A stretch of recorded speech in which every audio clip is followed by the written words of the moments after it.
ബീഹാറിൽ വരാനിരിക്കുന്ന നിയമസഭാ തെരഞ്ഞെടുപ്പ് ബഹിഷ്കരിക്കാൻ ഇന്ത്യൻ സഖ്യം ഒരുങ്ങുകയാണ്. ഇതിന് കാരണം തെരഞ്ഞെടുപ്പ് കമ്മീഷൻ ഈസി വോട്ടർ പട്ടികയിൽ വരുത്തുന്ന അസാധാരണമായ മാറ്റങ്ങളാണ്.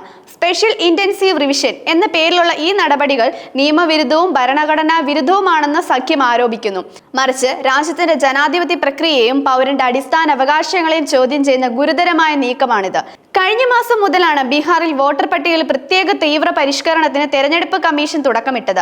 വർദ്ധിച്ച നഗര കുടിയേറ്റ ഇരട്ട വോട്ടുകളും കാരണം വോട്ടർ പട്ടികയിലെ സ്പെഷ്യൽ ഇന്റൻസീവ് റിവിഷൻ ശുദ്ധീകരണത്തിൻ്റെതാണെന്ന് കമ്മീഷൻ ഇതിന് കാരണമായി പറയുന്നത്. ഈ ദൗത്യത്തെ അവർ സ്പെഷ്യൽ ഇന്റൻസീവ് റിവിഷൻ എന്ന് വിശേഷിപ്പിക്കുന്നത്. എന്നാൽ ഇവിടെയാണ് പ്രശ്നം ആരംഭിക്കുന്നത്. 1950 ജനാധിപത്യ നിയമത്തിലോ 1960 രജിസ്ട്രേഷൻ ഓഫ് ഇലക്ട്രോണിക്സ് റൂൾസിലോ എന്നൊരു പദം നിലവിലില്ല.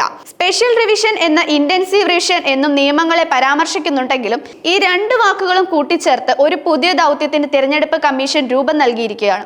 ഇതിലൂടെ ലക്ഷക്കണക്കിന് വോട്ടർമാരോടാണ് കമ്മീഷൻ അവരുടെ പൗരത്വം തെളിയിക്കുന്നതിനുള്ള സമഗ്രമായ രേഖകൾ ആവശ്യപ്പെടുന്നത്. തെരഞ്ഞെടുപ്പുമായി ബന്ധപ്പെട്ട് ഒരു ഭരണപരമായ നടപടി പെട്ടെന്ന് ഒരു പൗരത്വ പരിശോധനയായി മാറുമ്പോൾ അത് വലിയ ചോദ്യചിഹ്നങ്ങളായി ഉയർന്നു. ഭരണഘടനയെ നിലവിലുള്ള നിയമങ്ങളോ തെരഞ്ഞെടുപ്പ് കമ്മീഷന് ഇങ്ങനെ ഒരു അധികാരം നൽകുന്നില്ല. വിമർശനങ്ങൾ ചൂണ്ടിക്കാട്ടുന്ന വോട്ടർ പട്ടിക പരിഷ്കരിക്കുന്നതിന് പൗരത്വം തീരുമാനിക്കുന്നതും ഒരു പ്രക്രിയ മാറ്റമായി നിയമപരമായ വ്യാഖ്യാനങ്ങളുടെ പ്രശ്നം മാത്രമല്ല, അടിസ്ഥാനപരമായ ഭരണഘടനാ തത്വങ്ങളുടെ ലംഘനം കൂടിയാണ്. പ്രായപൂർത്തി വോട്ടവകാശം എന്ന ഭരണഘടനാ ആശയം, നിയമത്തിനു മുന്നിൽ എല്ലാവരും തുല്യരാണെന്ന് പ്രഖ്യാപിക്കുന്ന പ്രധാന മൗലികാവകാശം എന്നിവയെല്ലാം തെരഞ്ഞെടുപ്പ് കമ്മീഷന്റെ ഈ നടപടിയിലൂടെ ചോദ്യം ചെയ്യപ്പെടുകയാണ്. ഇന്ത്യ സഖ്യം വാദിക്കുന്നു, തെരഞ്ഞെടുപ്പ് കമ്മീഷൻ 2024 ജൂൺ 24 പുറത്തിറക്കിയ കുറിപ്പിൽ 1950 ജനാധിപത്യ നിയമത്തിലും 21-ാം വകുപ്പ് പ്രകാരം സ്പെഷ്യൽ ഇന്റൻസീവ് റിവിഷൻ നടത്താൻ തങ്ങൾക്ക് അധികാരമുണ്ടെന്ന് അവകാശപ്പെടുന്നു. എന്നാൽ ഈ നിയമത്തിലെ 21-ാം വകുപ്പിലോ 1960 രജിസ്ട്രേഷൻ ഓഫ് ഇലക്ട്രോണിക്സ് റൂൾസിലോ സ്പെഷ്യൽ ഇന്റൻസീവ് റിവിഷൻ എന്നൊരു ദൗത്യം പരാമർശപ്പെടുന്നില്ല. ജനാധിപത്യ നിയമത്തിലോ 21-ാം വകുപ്പിൽ റിവിഷൻ, സ്പെഷ്യൽ റിവിഷൻ എന്നിവയെ കുറിച്ച് പറയുന്നുണ്ട്. അതുപോലെ രജിസ്ട്രേഷൻ ഓഫ് ഇലക്ട്രോണിക്സ് റൂൾസ് നടപടിക്രമങ്ങൾക്കായി ഇന്റൻസീവ് റിവിഷൻ, സമ്മറി റിവിഷൻ എന്നീ രണ്ട് മാർഗങ്ങൾ പറയുന്നുണ്ട്. എന്നാൽ ഈ നിയമങ്ങളിലൊന്നും സ്പെഷ്യൽ ഇന്റൻസീവ് റിവിഷൻ എന്ന കമ്മീഷന്റെ പുതിയ സൃഷ്ടിയെക്കുറിച്ച് പരാമർശിച്ചില്ല.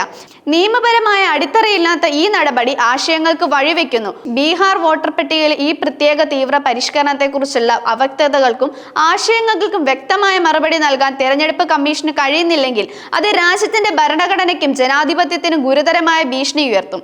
ജൂൺ 24 തെരഞ്ഞെടുപ്പ് കമ്മീഷൻ പുറപ്പെടുവിച്ച നോട്ടീസ് പ്രകാരം ബീഹാർ വോട്ടർ പട്ടികയിലെ ഈ പ്രത്യേക തീവ്ര പരിഷ്കരണത്തിന് കമ്മീഷൻ അധികാരം നൽകുന്നത് ജനാധിപത്യ നിയമത്തിലെ 21B ഈ വകുപ്പിലെ പ്രത്യേക പരിഷ്കരണത്തെക്കുറിച്ചും പരാമർശിക്കുന്നുണ്ടെങ്കിലും അത് തെരഞ്ഞെടുപ്പ് കമ്മീഷന്റെ നിർബന്ധ ബാധ്യതയല്ല.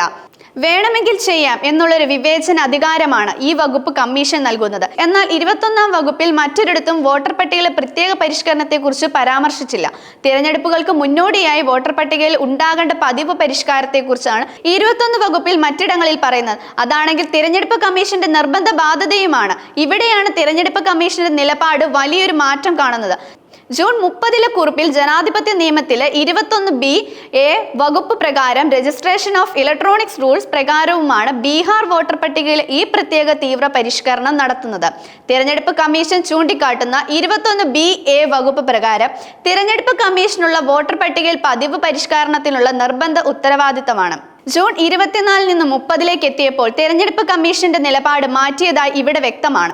ജനാധിപത്യ നിയമത്തിലെ 21 വകുപ്പ് അനുസരിച്ചുള്ള വോട്ടർ പട്ടികയിലെ പ്രത്യേക പരിഷ്കരണം സംസ്ഥാന വ്യാപകമായുള്ളതല്ല എന്നും നിയമവിദഗ്ധർ ചൂണ്ടിക്കാട്ടുന്നു. നമ്മുടെ ജനാധിപത്യത്തിന്റെ ഉൾക്കൊള്ളൽ പാരമ്പര്യത്തിനെതിരാണെന്നും നിയമത്തിന് പിന്നിലെ തുല്യതയ്ക്കും നിയമവാഴ്ചയ്ക്കും എതിരായ നടപടിയാണെന്നും ഒരു വോട്ടർ പട്ടിക പുതുക്കൽ പ്രക്രിയ പൗരത്വം തെളിയിക്കാനുള്ള ഭാരമായി മാറുമ്പോൾ അതൊരു രാജ്യത്തിന്റെ ജനാധിപത്യത്തിന്റെ അടിസ്ഥാനപരമായ ഘടനയെന്നും ഉലയ്ക്കുന്ന ഒന്നായി മാറുന്നു. ഇന്ത്യൻ സഖ്യം ഈ വിഷയത്തിൽ ഉന്നയിക്കുന്ന ആശയങ്ങൾ ന്യായവും ഗൗരവമേറിയതാണ്. ഈ നടപടികൾ പിൻവലിക്കുകയോ അല്ലെങ്കിൽ ഇതിന് വ്യക്തമായ നിയമപരമായ അടിത്തറയുണ്ട് എന്ന് തെളിയിക്കുകയോ ചെയ്യേണ്ടത് തെരഞ്ഞെടുപ്പ് കമ്മീഷന്റെ കടമയാണ്.